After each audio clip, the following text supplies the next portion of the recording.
ನಮಸ್ಕಾರ, ನೀವು ನೋಡ್ತಾ ಇರೋ ನಿಮ್ಮ ಕನ್ನಡ ನ್ಯೂಸ್. ನಾನು ಪ್ರಿಯಾ.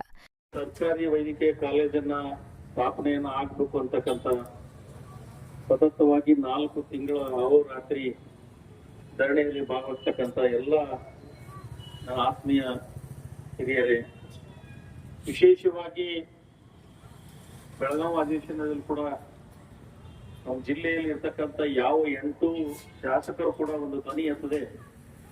ಇವತ್ತು ನಮ್ಮ ವಿಧಾನ ಪರಿಷತ್ತಿನ ಸದಸ್ಯರಾದ ಕೇಶವ ಪ್ರಸಾದ್ ಜಿಯವರು ಅವರು ಧ್ವನಿ ಎತ್ತಿ ಇವತ್ತು ಬಿಜಾಪುರ ಜಿಲ್ಲೆಗೆ ಹೆಸರೇ ಪಡೆದಂತ ಯಾರಾದ್ರೂ ಇದ್ರೆ ಅದು ಕೇಶವ ಪ್ರಸಾದ್ ಜಿ ಅಂತೇಳಿ ನಾನು ಈ ಸಂದರ್ಭದಲ್ಲಿ ಹೇಳಲಿಕ್ಕೆ ನಾನು ಬಯಸ್ತೇನೆ.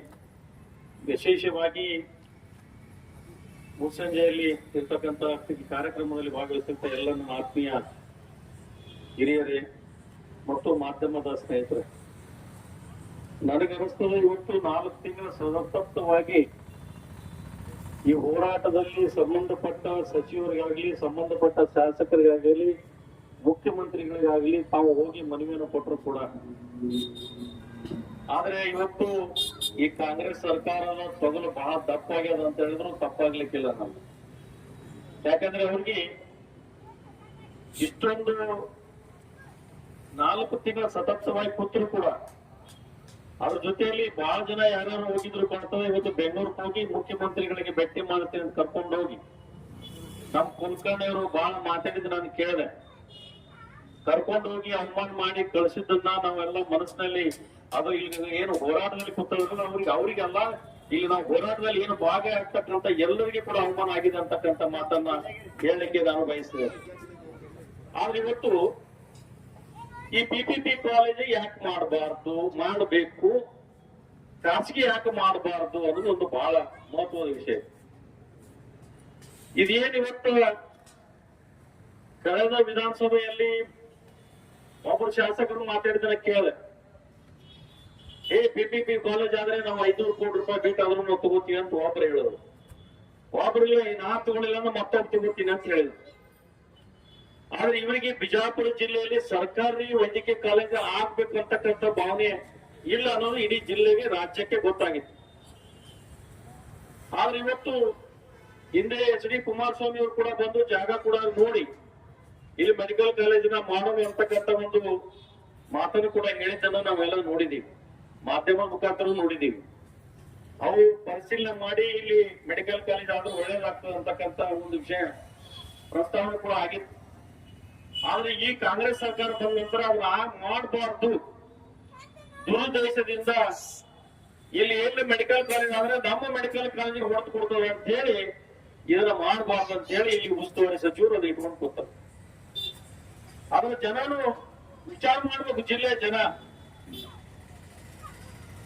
ಇವತ್ತು ಇಲ್ಲಿ ಖಾಸಗಿ ಮೆಡಿಕಲ್ ಕಾಲೇಜ್ ಆದ್ರೆ ಏನಾಗ್ತದ, ಎಷ್ಟು ಇವತ್ತು ನಿರುದ್ಯೋಗ ಇರ್ತಕ್ಕಂಥ ಎಲ್ಲರಿಗೂ ಒಂದು ಅವಕಾಶ ಸಿಗ್ತದ. ಸರ್ಕಾರಿ ಕಾಲೇಜ ಇವತ್ತೇನು ಆಗಿಲ್ಲ, ಒಂದೂ ಆಗಿಲ್ಲ. ಈಗಾಗಲೇ ನಮ್ಮ ಹಿರಿಯರು ಮಾತಾಡ್ತಕ್ಕಂಥ ಸಂದರ್ಭದಲ್ಲಿ ಅವ್ರು ಹೇಳಿದ್ರು, ಇವತ್ತು 153 ಎಕರೆ ಜಮೀನು ಇವತ್ತು ಪ್ರತಿ ದಿವಸ ಇವತ್ತು ಹೆರಿಗೆ ಹೆಣ್ಣು ಮಕ್ಕಳನ್ನು ನೋಡ್ಬೇಕ ತಾಯಂದಿರಲ್ಲಿ 50 ರಿಂದ 58 ಪ್ರತಿ ದಿವಸ ಹೆರಿಗೆಯನ್ನ ಪುಕ್ಕಟ್ಟಾಗಿ ಫ್ರೀ ಆಗಿ ಇವತ್ತು ನಮ್ಮ ಕೇಂದ್ರ ಸರ್ಕಾರ ಸ್ಕೀಮ್ ನಲ್ಲಿ ಇವತ್ತು ಬಹಳ ಜನ ಚಿಕಿತ್ಸೆ ಪಡ್ತಕ್ಕಂಥದ್ದು ನಾವು ಕಣ್ಣಾರೆ ನೋಡ್ತೀವಿ. ಅದೇ ಇವತ್ತು ಸರ್ಕಾರಿ ಹಾಸ್ಪಿಟಲ್ ಬಿಟ್ಟು ಹೊರಗಡೆ ಬಂದ್ರೆ ಖಾಸಗಿ ಆಸ್ಪತ್ರೆಯಲ್ಲಿ ಹೋದ ತಾಯಂದ್ರು ಇವತ್ತು 80,000 ಅಥವಾ 1 ಲಕ್ಷ ರೂಪಾಯಿ ಇವತ್ತು ರೊಕ್ಕ ಕೊಟ್ಟು ಇವತ್ತು ಡೆಲಿವರಿ ಮಾಡ್ಕೊಂಡು ಹೋಗುವ ಪರಿಸ್ಥಿತಿ ಇವತ್ತು ಬಿಜಾಪುರದಲ್ಲಿ ನಡೆದದು. ಆದ್ರೆ ಇವತ್ತು ಮೆಡಿಕಲ್ ಕಾಲೇಜ್ ಆಗೋದ್ರಿಂದ ಎಷ್ಟು ನಮ್ಮ ಬಿಜಾಪುರ ಜಿಲ್ಲೆಗೆ ಒಳ್ಳೇದಾಗ್ತದೆ. ಇವತ್ತು ಆಗಾಗಲೇ ಮಾತಾಡ್ತಕ್ಕಂಥ ಸಂದರ್ಭದಲ್ಲಿ ಹೇಳಿದ್ರು, ಬಹಳ ಜನ ಇವತ್ತು ರೈಲ್ವೆ ಇವತ್ತು ನಾವು ಪಡಿಬೇಕಾದ್ರೂ ಕೂಡ ರೈಲ್ವೆ ಹೋರಾಟ ಮಾಡಿದೆವು. 91ರಲ್ಲಿ ಇವತ್ತು ಪರಮ ಪೂಜೆ ನೇತೃತ್ವದಲ್ಲಿ ನಾವು ಸಣ್ಣವರಿದ್ದೇವೆ. ಗಾಂಧಿ ಸರ್ಕಲ್ನಲ್ಲಿ ಕುತ್ಕೊಂಡು ನಮ್ಮನ್ನೆಲ್ಲ ಅರೆಸ್ಟ್ ಮಾಡುವೆ ಇದು ಆಲ್ಮಟ್ಟಿ ಹೋಗಿ ನಮ್ಮನ್ನಲ್ಲಿ ಬಿಡುಗಡೆ ಮಾಡಿ ಕಳಿಸೋದು. ಅವಾಗೂ ಕೂಡ ಇಲ್ಲಿರ್ತಕ್ಕಂಥ ಅವತ್ತು ಸ್ವಾಮಿಗಳು ಕೂಡ ಒಂದು ಸುಟಿಗೆ ತಗೊಂಡು ಹೋದ್ರು, ಅದು ಕೈ ಕೊಟ್ಟರು. ನಾನು ಮತ್ತೆ ಬಂದಾಗ ಇವನ್ನೆಲ್ಲರಿಗೂ ನಾನು ಕೇಳಿದ್ದೆ, ನೀವೆಲ್ಲರೂ ಇಷ್ಟೆಲ್ಲ ಬಹಳ ಪ್ರೀತಿಯಿಂದ ಕೂತೀರಿ, ಸಂತೋಷ ನನಗೆ. ನಿಮ್ಗೆಲ್ಲರಿಗೆ ನಾನು ಧನ್ಯವಾದಗಳು ಹೇಳ್ತೀನಿ. ನಿಮಗೆ ಯಾವಾಗ ರಾತ್ರಿ ಸುಟಿಗೆ ಬಂದು ನೀವು ಹೋಗ್ಬೇಡ್ರಿ ಅಂತ ಹೇಳಿದ್ದೆ ನಾನು. ಅವರು ಕೂಡ ನಿಮಗೆ ನಾನು ನಿಮ್ಮೆಲ್ಲರ ಪಾಲಿಕೆ ನಾನು ಶ್ರೀ ಸಾಷ್ಟಾಂಗ ಹಣಿಮೂಡಿ ನಾನು ಹೇಳ್ತೀನಿ. 4 ತಿಂಗಳ ಸತತವಾಗಿ ತಾವು ಏನ್ ಕೂತಿದ್ರಿ ಹೋರಾಟ, ನೀವು ಹೋರಾಡಲು ಕೂತಂತವ್ರಿಗೆ ಎಲ್ಲರಿಗೆ ನಾನು ನನ್ನ ಹೃದಯಪೂರ್ವಕವಾಗಿ ನಾನು ಬಹಳ ಧನ್ಯವಾದಗಳನ್ನು ಹೇಳಲಿಕ್ಕೆ ನಾನು ಬಯಸ್ತೀನಿ ಇವತ್ತು. ಆದ್ರೆ ನನಗೆ ಸ್ವಲ್ಪ ಏನೋ ಹೊಟ್ಟೆ ಕಡಿದಿತ್ತು, 91ರಲ್ಲಿ ಆಗಿದ್ದನ್ನು ಮತ್ತೆ ಇಲ್ಲಿ ರಿಪೀಟ್ ಆಗ್ತದೆ ಅಂತ ಹೇಳಿ. ಯಾಕಂದ್ರೆ ನಮ್ಮ ಕುಲಕರ್ಣಿ ಅವರು ಬಹಳ ಸಿಟ್ಟಿಗೆ ಮಾತಾಡಿದ್ರು ಮೊನ್ನೆ. ಕೇಳಿ ಅವರ ಆವೇಶದಿಂದ ಮಾತಾಡ್ತಕ್ಕಂಥ ಮಾತುಗಳನ್ನ ನೋಡುವಾಗ ಆ ರಾಜಕಾರಣ ಮಾಡವ ವಿಚಾರ ಮಾಡ್ಬೇಕು, ವಿಚಾರ ಮಾಡಿ ಮಾತನಾಡ್ಬೇಕು, ವಿಚಾರ ಮಾಡಿ ವೇದಿಕೆಗೆ ಬರ್ಬೇಕು. ಮೇಲೆ ಏನ್ ಮಾತಾಡ್ತಾವೋ ಏನಿಲ್ಲೋ, ಯಾವ್ಯಾವ ಮಂತ್ರಿಗಳು ಇದ್ದಿದ್ದು ಏನ್ ಮಾಡೋರು. ನಮಗೆ ಹಿಂದೆ ರೈಲ್ವೆ ಮಂತ್ರಿ ಇದ್ದಾಗ ಇದ್ದಿದ್ದನ್ನ ಕಾಯಿಪಲ್ಯ ಮಾಡ್ಕೊಂಡು ಹೋಗ್ತಿದ್ದು, ಹಾಲು ಮಾಡ್ಕೊಂಡು ಹೋಗ್ತಿದ್ರು. ರೈಲ್ವೆ ತಗೊಂಡು ಯಾರು ಮಾಡಲಿಲ್ಲ. ಇವತ್ತು ನಮ್ಮ ದೇಶದ ಪ್ರಧಾನಮಂತ್ರಿ ನರೇಂದ್ರ ಮೋದಿಜಿಯವರು ಇವತ್ತು ಪ್ರಧಾನಿ ಆಗ್ಬೇಕು. ಎಲ್ಲ ರೈಲ್ವೆ ಸ್ಟೇಷನ್ಗಳನ್ನು ನೋಡ್ರಿ, ವಿಮಾನ ನಿಲ್ದಾಣಗಳನ್ನು ನೋಡ್ರಿ. ನಿತಿನ್ ಗಡ್ಕರಿ ಸಾಹೇಬ್ ಇವತ್ತು ಎಲ್ಲಿ ನೋಡಿದ್ರು ಕೂಡ ಇವತ್ತು ರೋಡ್ಗಳನ್ನ, ಪ್ರತಿಯೊಂದು ಒಳ್ಳೆ ರೋಡ್ಗಳನ್ನ ಅದು ಇವತ್ತು ಎಷ್ಟು ಜನ ಕಡುಬಡವರು ಇವತ್ತು ತಮ್ಮ ವ್ಯಾಪಾರಗಳನ್ನ ವ್ಯಾಪಾರ ಮಾಡ್ತಾರೆ. ಇವತ್ತು ರೋಡ್ ಬಡ್ಡಿಯಲ್ಲಿ ಎಷ್ಟು ಶಾಪ್ ಆಗ್ಲಿ, ಪಂಕ್ಚರ್ ಅಂಗಡಿ ಆಗ್ಲಿ, ಎಲ್ಲ ಪ್ರತಿಯೊಬ್ಬರು ಕೂಡ ಒಂದು ಶಾಪ್ ಹಾಕೊಂಡು ಇವತ್ತು ಉದ್ಯೋಗ ಮಾಡ್ತಕ್ಕಂಥದ್ದು. ಇವತ್ತು ಯಾರಾದ್ರೂ ಅದನ್ನು ನಮ್ಮ ದಾರಿ ತೋರ್ಸಕ್ಕಂಥ ದಿಮಂತ ಯಾರಾದ್ರೂ ಇದ್ರೆ ಅದು ನಮ್ಮ ದೇಶದ ಪ್ರಧಾನಿ ನರೇಂದ್ರ ಮೋದಿ ಅವರು ಅಂತಕ್ಕಂಥ ಮಾತನ್ನು ಹೇಳ್ಬೇಕಾಗ್ತದೆ.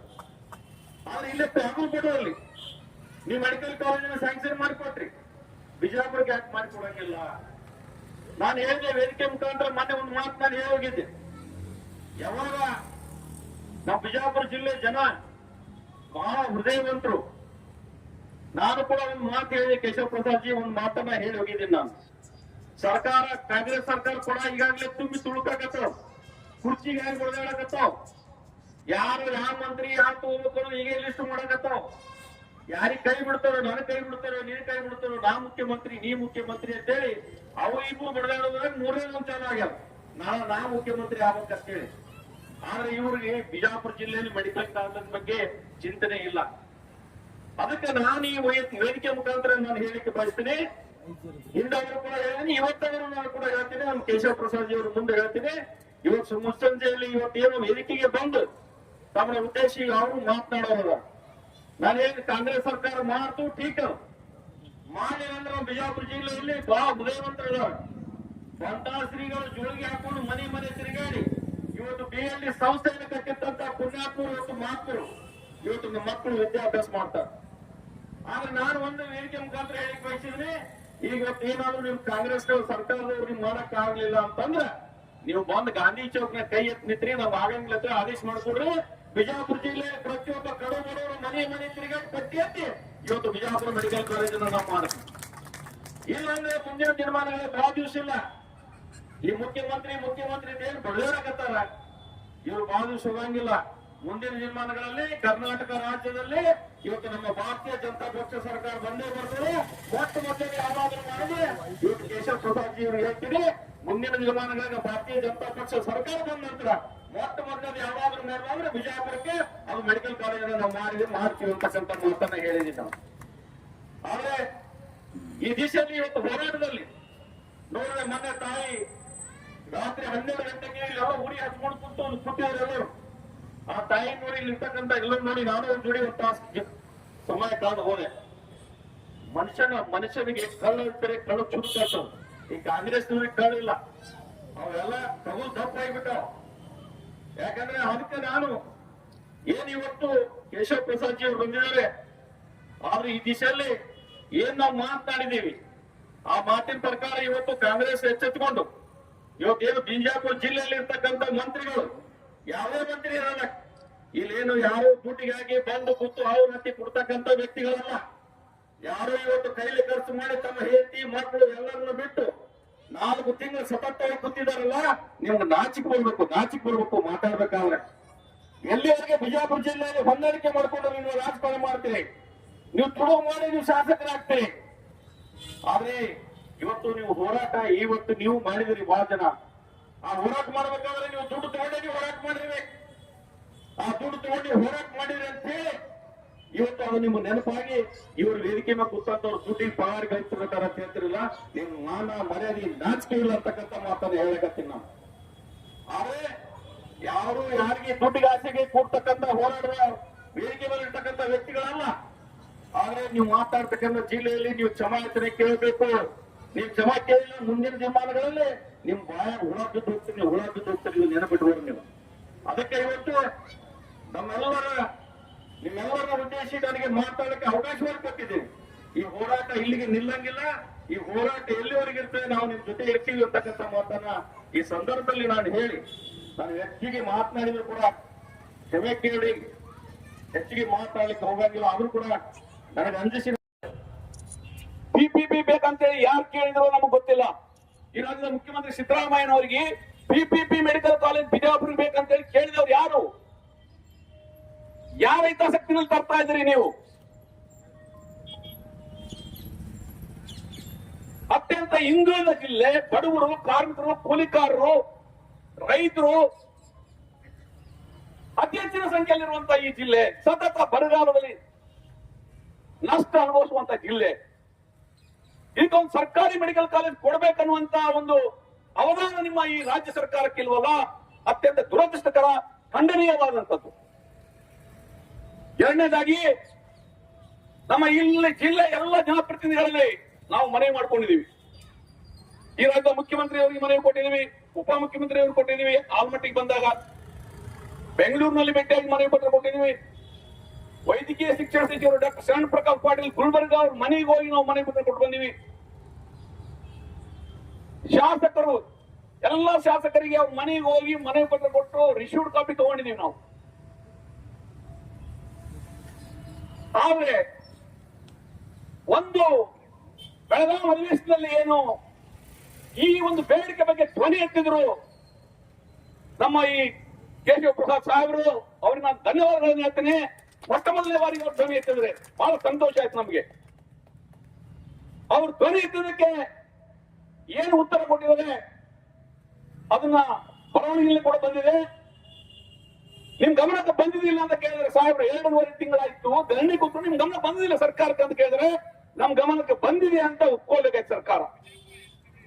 ಧರಣಿ ನಡೀತಾ ಇದೆ, 2.5 ತಿಂಗಳಾಯ್ತು, ನಮ್ ಗಮನಕ್ಕೆ ಬಂದಿದೆ ಅಂತ ಒಪ್ಕೊಂಡಿದ್ದಾರೆ ಶರಣ್ ಪ್ರಕಾಶ್ ಪಾಟೀಲ್ ಅವರು. ಎರಡನೇದಾಗಿ, ಸರ್ಕಾರಿ ಮೆಡಿಕಲ್ ಕಾಲೇಜ್ ಯಾಕೆ ಮಾಡದಂದಾಗ ನಾವು ಜಿಲ್ಲೆಯ ಮುಖಂಡರಿಗೆ, ಸಚಿವರಿಗೆ, ಶಾಸಕರಿಗೆ ಅವ್ರ ಜೊತೆ ಮಾತಾಡಿ ತೀರ್ಮಾನ ಮಾಡ್ತೀವಿ ಅಂತ ಹೇಳಿದ್ದಾರೆ. ನಾನು ಡಾಕ್ಟರ್ ಶರಣ್ ಪ್ರಕಾಶ್ ಪಾಟೀಲ್ರಿಗೆ ಈ ವೇದಿಕೆ ಮೂಲಕ ಪ್ರಶ್ನೆ ಮಾಡ್ತಾ ಇದ್ದೀನಿ. ಕಳೆದ 3 ತಿಂಗಳಿಂದ ನಾವಿಲ್ಲಿ ಕೂತ್ಕೊಂಡಿದ್ದೀವಿ, ನಿಮಗೆ ಸಮಯ ಸಿಗಲಿಲ್ವಾ ಜಿಲ್ಲೆಯ ಮುಖಂಡರ ಜೊತೆ ಚರ್ಚೆ ಮಾಡ್ಲಿಕ್ಕೆ?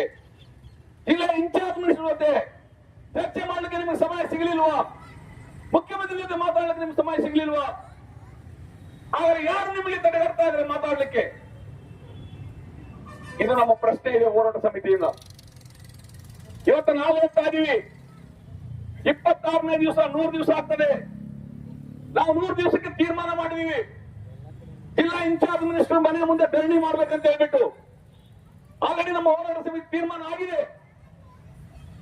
ಅದಾಗದೆ ಇದ್ರೆ ಮುಂದೆ ಇನ್ನು ಹೋರಾಟ ತೀವ್ರ ಆಗ್ತದೆ. ಹೋರಾಟ ನಿಲ್ಲೋದಿಲ್ಲ. ನಾವು ಡಿಕ್ಲೇರ್ ಮಾಡಿವಿ ನಮ್ಮ ಬೋರ್ಡ್ ಮೇಲೆ, ಸರ್ಕಾರಿ ಮೆಡಿಕಲ್ ಕಾಲೇಜು ಬರುವವರೆಗೆ ಹೋರಾಟ ಮುಂದುವರಿಯುತ್ತದೆ. ಪ್ರಾಣ ಬಿಟ್ಟೇ ಮಾತ್ರ ಸರ್ಕಾರಿ ವೈದ್ಯಕೀಯ ಕಾಲೇಜ್ ಬಿಡುವುದಿಲ್ಲ. ಇದು ನಮ್ಮ ಘೋಷಣೆ.